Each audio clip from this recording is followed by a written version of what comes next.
अस्सलामु अलैकुम वरहमतुल्लाह। कुछ ही दिन पहले यानी 30 अक्टूबर इतवार की शाम को गुजरात के मोरबी का शानदार ब्रिज टूट गया, जिसमें अब तक 150 से ज़्यादा लोगों की जानें चली गईं, जबकि कई घायल हैं और कई लापता भी हैं।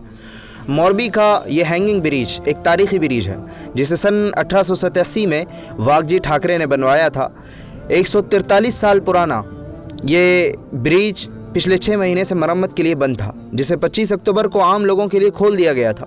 बताया जा रहा है कि इस ब्रिज की मरम्मत के लिए 2 करोड़ रुपए खर्च किए गए थे, लेकिन काम मुकम्मल होने से पहले ही मंजूरी के बिना ही और बगैर किसी फिटनेस सर्टिफिकेट के इसे खोल दिया गया।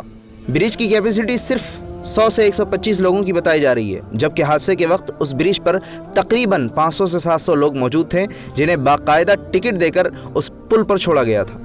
इस दर्दनाक हादसे के बीच जहां कुछ लोग तमाशाबीन बने हुए हैं और आवाम को झूठी तसल्लियां देते नजर आ रहे हैं, वहीं तौफीक और हुसैन पठान जैसे फरिश्ता सिफत लोग बढ़ चढ़कर मुतासरीन की मदद करते नजर आ रहे हैं और कई जिंदगियों को बचाने का बाइस बने हैं। तौफीक और हुसैन पठान दोनों ही तैराक हैं। तौफीक ने अब तक 35 लोगों की जान बचाई है, जबकि तैराक हुसैन पठान ने 50 से ज़्यादा लोगों की जान बचाई है और अब भी ये लोग वहाँ मौजूद हैं और लोगों की मदद कर रहे हैं। तैराक तौफीक की बेटी खुद इस वक्त अस्पताल में डिलीवरी के लिए एडमिट है, लेकिन ऐसे नाजुक वक्त में अपनी बेटी के साथ रहने के बजाय वो इंसानियत के लिए इतनी जद्दोजहद कर रहे हैं, क्योंकि वो हर एक की जान की कीमत से अच्छी तरह वाकिफ़ हैं।